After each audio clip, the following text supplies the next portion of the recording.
बाळासाहेबांच्या तमाम शिवसैनिकांना तुमच्या ह्या अनिश गाढवेचा, बाळासाहेबांच्या लहानशा शिवसैनिकाचा आणि शिवसेनेच्या प्रवक्त्याचा मानाचा जय महाराष्ट्र. या शिंदे टोळीच्या वकिलांतर्फे, महेश जेठमलानींतर्फे ज्यावेळेस अंतिम युक्तिवाद सादर केला जात होता त्यावेळेस नेमके कोणते कोणते मुद्दे तिथे विधानसभेच्या अध्यक्षांसमोर ठेवले गेले हे अगदी थोडक्यात मी तुमच्या सर्वांसमोर घेऊन येण्याचा प्रयत्न करतोय. मी याला दोन भागांमध्ये तुमच्या सर्वांसमोर घेऊन, आज भाग पहिला आहे, उद्या भाग दुसरा असेल. नेमके काय काय मुद्दे या जेठमलानींनी आपल्या अंतिम युक्तिवादामध्ये, सारांश युक्तिवादामध्ये विधानसभेच्या अध्यक्षांसमोर ठेवायचा प्रयत्न केलाय, नेमका काय युक्तिवाद मांडला गेलाय हे तुमच्या सर्वांसमोर मी ठेवतोय. अगदी पटपट काही मुद्दे तुमच्या सर्वांसमोर मी घेऊन येतोय. लक्षात घ्या, या जेठमलानींनी आपल्या पहिल्या युक्तिवादामध्ये ज्यावेळेस विस्तृत स्वरूपात त्यांनी आपला युक्तिवाद मांडत होते, उलट तपासण्या घेत होते, त्यांनी दोनच जणांची उलट तपासणी घेतली. त्यात सगळ्यात महत्वाची उलट तपासणी होती ती सुनील प्रभूंची. कारण तुम्हा सर्वांना माहिती असायला हवं, यांचा सगळा खेळ व्हीप कसा खोटा होता या एकाच वाक्यावर अवलंबून आहे. व्हीप खोटा होता. कारण ह्यांच्याकडे युक्तिवाद सादर करण्यासाठी किंवा स्वतःचा बचाव करण्यासाठी वेगळं असं काहीच नव्हतं. कारण शेवटी बाजू ही खोट्याची होती आणि ज्यावेळेस बाजू खोट्याची होती त्यावेळेस खरं हे कसं खोटं हे घुमवून फिरवून घोळून सांगण्याचा प्रयत्न केला जातो. आणि त्यासाठी यांच्याकडे फक्त एकच आधार होता, तो म्हणजे व्हीप. मग त्यांनी केलं काय पहा. सुरुवात त्यांची अगदी थंड सुरुवात झालेली आहे आणि हे बऱ्याचशा मीडियामध्ये देखील दाखवलं गेलं की ज्या प्रकारे देवदत्त कामत हे अतिशय अग्रेसिव्हपणे आणि एकदम योग्य ते मुद्दे मांडत होते, त्याच्या कंपेअरमध्ये, त्याच्या तुलनेमध्ये यांचे वकील म्हणजे जेठमलानी हे अतिशय थंड दिसून आले. कारण काल जवळपास 1.5 दिवस ज्या प्रकारे देवदत्त कामत यांनी यांच्या येणाऱ्या अज्युम करून, आधीच प्रेडिक्ट करून येणाऱ्या प्रत्येक प्रश्नाचं उत्तर काल या 1.5 दिवसांमध्ये अगोदरच देऊन ठेवलेलं आहे. त्यामुळे ह्यांना बोलण्यासाठी कुठला मुद्दाच ह्यांनी ठेवलेला नाही. तुम्ही पहा ना त्यांची काय मुद्दे होते. सुरुवात कशावरनं झाली माहितीये? कागदपत्र बनावट होती.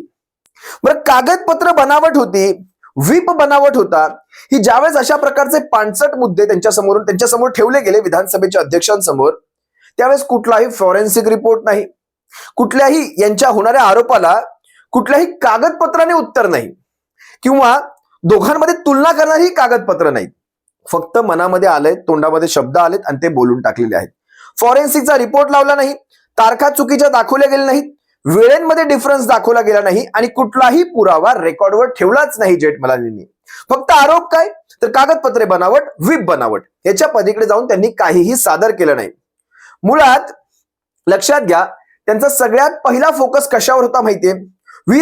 हा जो व्हीप आहे तो 20 तारखेला की 21 तारखेला, 21 तारखेला की 22 तारखेला, म्हणजे तारखा कशा पुढे मागे आहेत, वेळ कशी पुढे मागे आहे, या वेळेत दिलं की त्या वेळेत दिलं, अशा प्रकारचा एक प्रयत्न त्यांनी केला आणि त्याच्यामध्ये त्यांनी एका ठिकाणी त्यांची थोडीशी गोची झालेली आहे.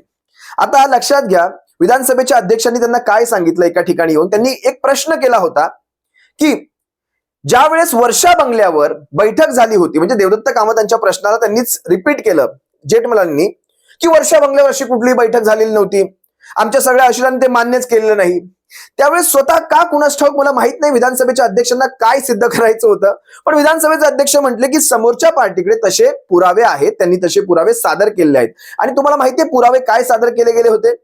पुराव्यामध्ये ह्यांचं जे अटेंडन्स असतं, जी त्यांची सगळ्यांची हजेरी लागली होती ज्या पानावर, ते पानच सादर केलं गेलं की वर्षा बंगल्यावर त्यावेळेस ज्या आता शिंदे टोळीमध्ये आमदार आहेत त्यातले जवळजवळ 10 आमदार तिथे उपस्थित होते. जवळपास 25 ते 26 आमदारांनी तिथे उपस्थिती लावली होती, ज्याच्यामध्ये स्वतः उदय सामंत होते, लांडे होते. मग ज्यावेळेस हे अशा प्रकारचं डॉक्युमेंट सादर केलं गेलं आणि तो पुरावा सादर आहे, बरं तिथे ऑन रेकॉर्ड ठेवला गेला आहे, त्यावेळेस मात्र जेठमलानी निरुत्तर सापडले. त्याच्यानंतर त्यांनी बऱ्याच इतर गोष्टी काढायचा पुन्हा प्रयत्न केला, पण त्या प्रश्नावर जेव्हा विधानसभेचे अध्यक्ष म्हणाले त्यावेळेस मात्र ते निरुत्तर ठरले. नेमकं यांनी काय काय मुद्दे काढले माहितीये तुम्हाला? यांचे एका मागोमाग म्हणजे ती माळ होती, मण्यांची माळ, एकाला दुसरा जोडलेला प्रश्न बघा त्यांचे काय होते.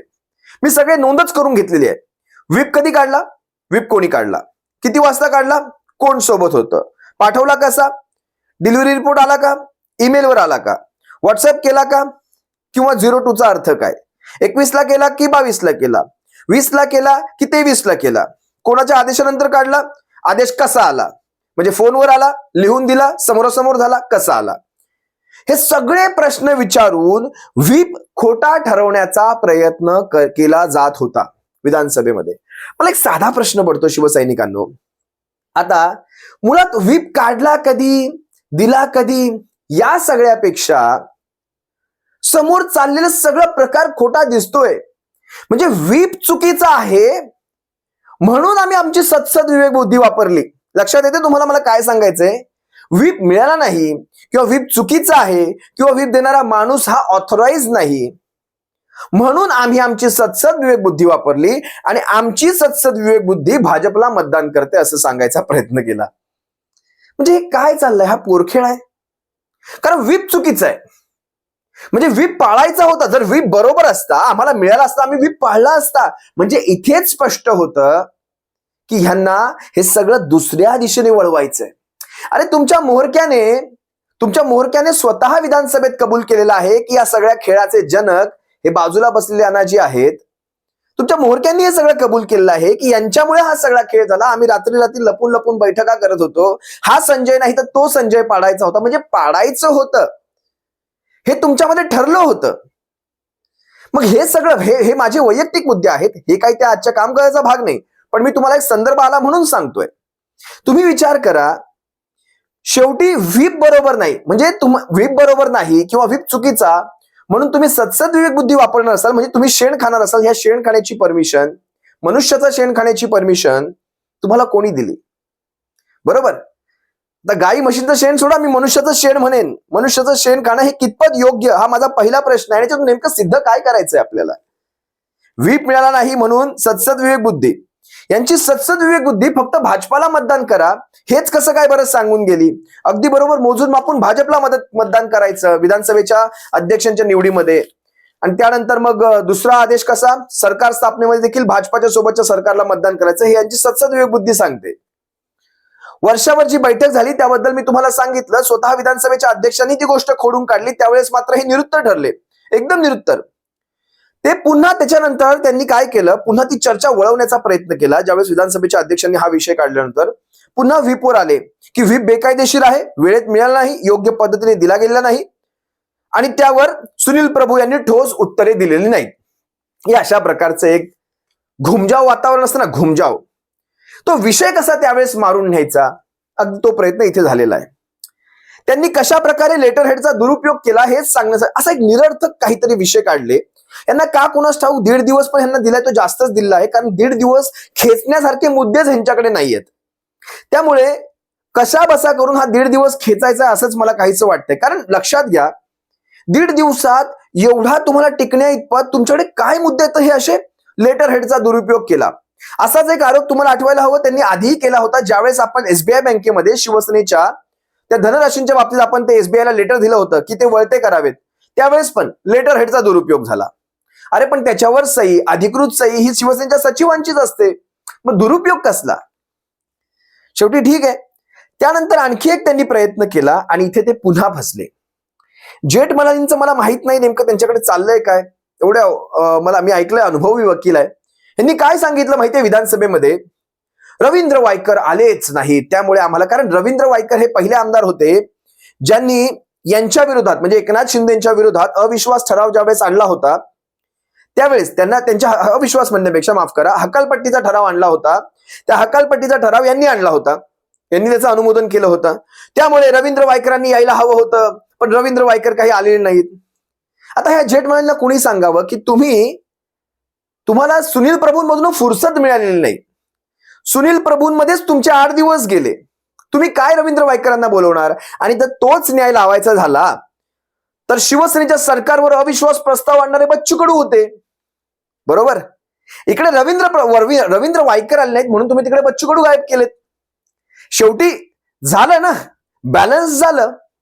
बच्चू कडू कुठे आले? ज्यांनी शिवसेनेच्या सरकारवर अविश्वासाचा प्रस्ताव ज्या अपक्षाने आणला ते स्वतः बच्चू कडू शेवटच्या दिवशी निघून गेले, लवकर निघून गेले. हे कसं काय झालं याच्यावर तुम्ही बोलणार नाही जेठमलानी. ठीक आहे, जाऊ दे, तो आपला वैयक्तिक एक टेक्निकल मुद्दा राहिला. पण ह्यांनी अशा प्रकारे तर तिथे ही गोष्ट पण खोडून निघाली आहे, कारण बच्चू कडू स्वतः आले नाहीत त्यामुळे त्यांच्या ह्या आरोपाची धार देखील निघून गेलेली आहे. पुढे काय झालं बघा.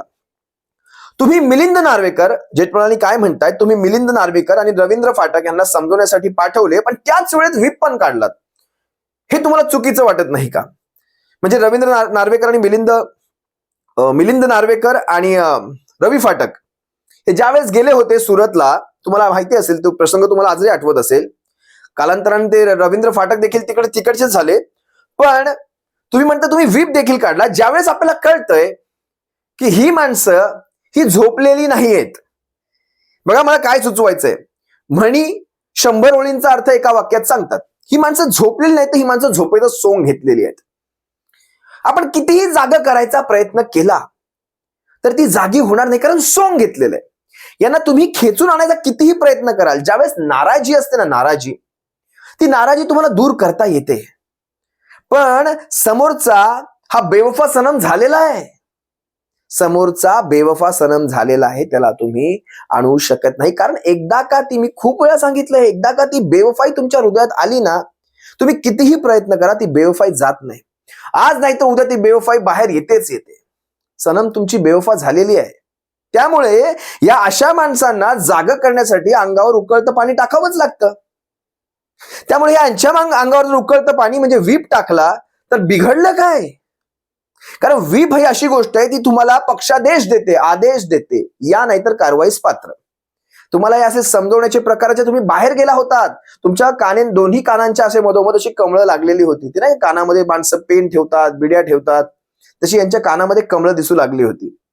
त्यामुळे ही जेव्हा कमळं आम्ही पाहिली ना, यांच्या अशा माथ्यावर असे जे शिक्के लागले होते ना, स्टॅम्प लागले होते ना, त्या काळात आम्ही समजून गेलो होतो. त्यामुळे तो व्हीप काढला गेला. मग गैर काय झालं त्याच्यामध्ये? पुढे हे म्हणतायत की राहुल शेवाळेंना, आता तुम्हाला आणखी एक प्रसंग सांगतो.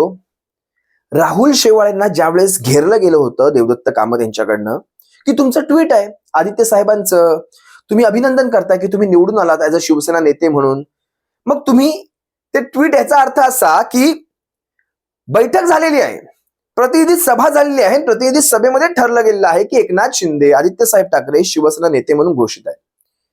मग तुम्ही त्यावेळेस पक्षप्रमुखांचा आशीर्वाद, पक्षप्रमुखांच्या मार्गदर्शनाखाली अशा प्रकारचं जे काही ट्विट केलं, हे सगळं म्हणत असताना तुम्ही एकीकडे पक्षप्रमुख हे पद मान्य करता, ती बैठक झाली हे मान्य करता.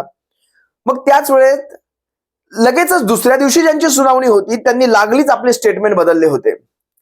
जसं राहुल शेवाळे कोंडीत सापडले होते, केसरकर असतील किंवा इतर माणसं, उदय सामंत वगैरे, त्यांनी सांगितलं काय, होय पक्षप्रमुख आम्ही म्हणायचो, पण पक्षप्रमुख आम्ही त्यांना आदराने म्हणायचो, बाळासाहेबांचे सुपुत्र आहेत म्हणून म्हणायचं.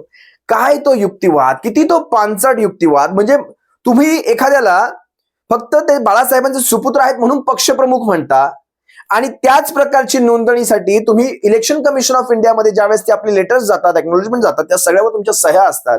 याचा अर्थ काय? तुम्हाला माहितीच नसतं पक्षप्रमुख हे पद काय, हे तुम्हाला माहितीच नसतं. हा सगळा दुधखुळा खेळ आहे. आणि हे साऱ्याच्या साऱ्या विधानसभेच्या अध्यक्षांना जर त्यांनी त्यांची सत्सद विवेक बुद्धी लावली तर नक्कीच कळत असेल. त्यांना नाही कळलं तर माननीय सुप्रीम कोर्टामध्ये हे नक्कीच कळेल. पाहूयात नेमकं काय होतंय. आता ज्या वेळेस त्यांनी आणखी एक पलटी मारली बघा कशी, की एनसीपी आणि काँग्रेसच्या युतीवर जेठमलानींनी प्रश्न सुरू केला की ह्यांच्या आमदारांनी काय सांगितलं की एनसीपी आणि काँग्रेस बरोबर आमची वैचारिक युती नव्हती, कधी ही नॅचरल अलायन्स नव्हती.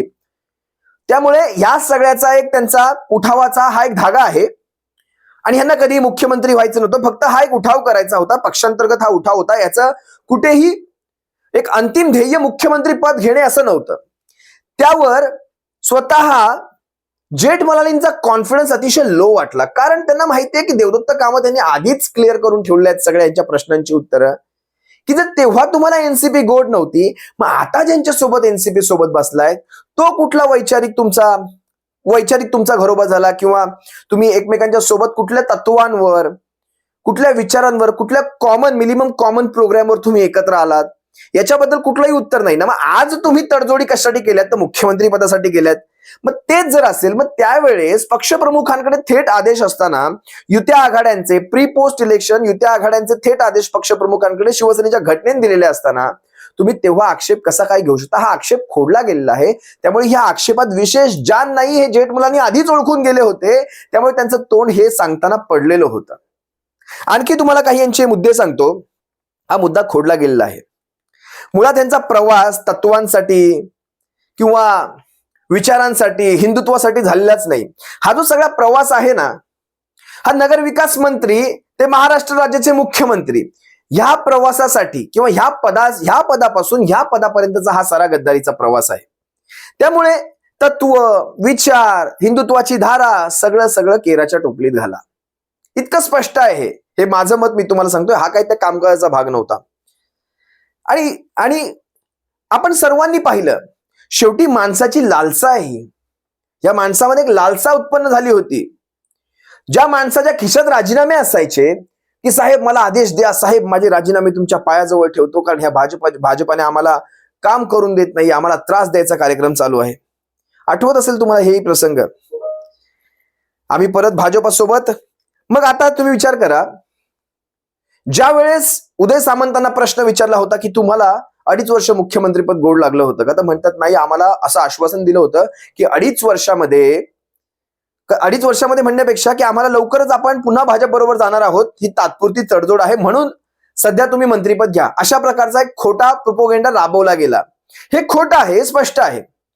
यांना 2.5 वर्ष मंत्रिपद गोड लागली होती. यांना हीही कल्पना आली होती की भविष्यात ही मंत्रिपद परत राहणार आहेत आपल्याकडे. त्यामुळे यांनी त्या भरोशावरच पुढे उड्या मारलेल्या आहेत. पण सांगताना कसं की आम्हाला आधीच सांगितलं होतं की तुम्हाला तात्पुरती तडजोड करायची, आपण परत भाजप बरोबर. मग आता अजित पवार ज्यावेळेस घेतलेत तुमच्यासोबत, तुम्हाला आताही असंच काहीचं आश्वासन दिलंय का की अजित पवारांना आपण तात्पुरतं घेतलेलं आहे, अजित पवारांना फार लवकर आपण काढून टाकू, पुन्हा तुम्ही सत्तेत राहा. कारण तुम्हीच म्हणायचे आपत धर्म नाही, शाश्वत धर्म नाही. तुमच्यातलेच ते शिरसाट म्हणायचे आम्ही भाजप बरोबर कधीच जाणार नाही. ते देवेंद्र म्हणायचे आम्ही वेळ प्रसंगी लग्न करणार नाही, असं लग्न आम्हाला नको, भाजप राष्ट्रवादी नाय, नो, नेवर वगैरे. मग आता तुम्हाला पुन्हा असं काही सांगितलेलं आहे की राष्ट्रवादी बरोबर आपण तात्पुरते गेलेलो आहोत? स्पष्ट करा, कारण तीच राष्ट्रवादी तुमच्या सोबत येऊन बसलेली आहे. मग फरक काय पडला? हे अशा प्रकारे एक एक आरोप स्वतःच खोडले गेलेले आहेत. त्यामुळे जेठमलानींच्या कुठल्याही आरोपामध्ये आता सध्या तेवढा दमच उरलेला नाही. इतके फिके झाले यांचे आरोप. ज्यावेळेस एक एक आमदार पळून जात होता त्यावेळेस तुम्ही पाहिलं असाल, मुनगंटीवार असतील, दरेकर असतील, शेलार असतील, नारायण राणे त्याचे सुपुत्र असतील, ज्यावेळेस हे सगळे पळून जात होते, सगळेच्या सगळे एकमेकांना गळ्यात मिठ्या मारत होते भाजपचे नेते. किती स्पष्ट होतं ही सगळी भाजपाची चाल आहे, किती स्पष्ट चाललं होतं हे सगळं. आणि ज्यावेळेस हे गळ्याभेटी घेतल्या जात होत्या ना, हे भाजपाचे नेते एकमेकांना गळाभेटी घेत होत्या, त्यावेळेस तिकडे गुवाहाटीमध्ये भाजपाचं तिकडचं नेतृत्व ह्यांना भेटायला चाललं होतं. अगदी स्पष्ट होतं या गोष्टी की ह्याच्यामध्ये भाजपाचा हात नाही, भाजपाचा पाय पण सापडला होता. सगळं हे करते करविते भाजपच होते आणि हे विधिमंडळातल्या भाषणामध्ये स्वतः एकनाथ शिंदेनी देखील मान्य केलेलं आहे. मग त्यामुळे ह्या गोष्टीला ताकाला जायचं आणि ते भांड लपवायचं, हे असले घाणेरडे प्रयत्न आता केले जात आहेत. ज्या वेळेस शिवसेनेचं नाव चिन्ह गोठलं जात होतं, नाव आणि चिन्ह, त्यावेळेस फडणवीस टाळ्या वाजवत होते. आणि तो नारायण राणेचा, तो नितेश राणे, ह्या लोकांचे चेहरे कधीही विसरू नका शिवसैनिकांना. हे चेहरे, हसते चेहरे आपल्याला मोठ्या मोठ्या स्क्रीनवर दाखवायचे. ज्यावेळेस पुन्हा शिवसेना या महाराष्ट्रात आपला झंझावात तयार करेल त्यावेळेस मोठ्या मोठ्या स्क्रीनवर दाखवायचे हे हसते लबाड चेहरे, लांडग्यांचे चेहरे. हे लांडगे आहेत. हे हसते चेहरे आपल्याला पुन्हा पुन्हा दाखवायचे ना, ह्या चेहऱ्यांना दाखवून द्यायचंय हे तुमचं हसणं हे तात्पुरतं होतं. शिवसेना चिरकाल टिकणारी संघटना आहे. कदाचित भविष्यात तुम्हाला भाजपमधून देखील लाथ मारलेली असेल, तुमच्या पाठीमागे, तुमच्या पार्श्वभागावर भाजपमधून देखील लाथ मारलेली असेल. कारण भाजपला ते होल पाडणारे, हे घाणेरडे दर्जाचे, जे अंगावरचे खवले उडलेले ते घूस असतात ना, घूस माहितीये शिवसैनिकांना तुम्हाला? मोठ्या उंदरांना घूस म्हणतो आपण, चिचुंद्री म्हणा, घूस म्हणा, काय पंख, त्याची पिसं उडलेले, पंख नाही म्हणता येणार, त्याचे ते केस उडलेले, ते घूस कशी असते तसे हे असले घूस आहेत. या इतक्या हीन दर्जाच्या ह्या घूस आहेत. ह्यांच्यामुळे त्या भाजपच्या, जुन्या भाजपच्या साऱ्या विचारांना, साऱ्या तत्वांना तो बेळबट्टा लागलेला आहे पूर्ण. या असल्या माणसांना काहीच भविष्यात भाजप म्हणून देखील लाथ मारली. पण तरीही शिवसेना म्हणून आपलं चिन्ह ज्यावेळेस जात होतं, आपलं पक्षाचं नाव ज्यावेळेस गोठवलं जात होतं, चिन्ह गोठवलं जात होतं, ही असली माणसं हसत होती. देवेंद्र फडणवीस सारखी माणसं टाळ्या वाजवत होती. हे प्रसंग कधी आपण विसरता कामा नये. आणि बाकी सगळे ह्यांच्या सुनावणीमध्ये मला काही विशेष झालेला नाही आजच्या दिवशी तरी. म्हणजे कालच्या सुनावणीबद्दल मी तुम्हाला सांगतोय. आणखी एका भागामध्ये मी तुम्हाला पुढची यांच्या पूर्ण सुनावणीचा अंतिम टप्पा सांगेल. जर त्याच्यात काही महत्वाचा मुद्दा मला दिसला जो कुठे काहीतरी त्याच्यात पॉइंट दिसतोय, काही क्वेश्चन मार्क दिसतोय, तो नक्की मी एक भाग तुमच्या सर्वांसमोर आणखी घेऊन येईल. तुर्तास तुमची रजा घेतो शिवसैनिकांनो. सप्रेम जय महाराष्ट्र. काळजी घ्या. जे जे होईल ते सर्वच्या सर्व तुमच्या समोर ऍज इट इज घेऊन येण्याचा मी नक्की प्रयत्न करीन. जय हिंद, जय महाराष्ट्र.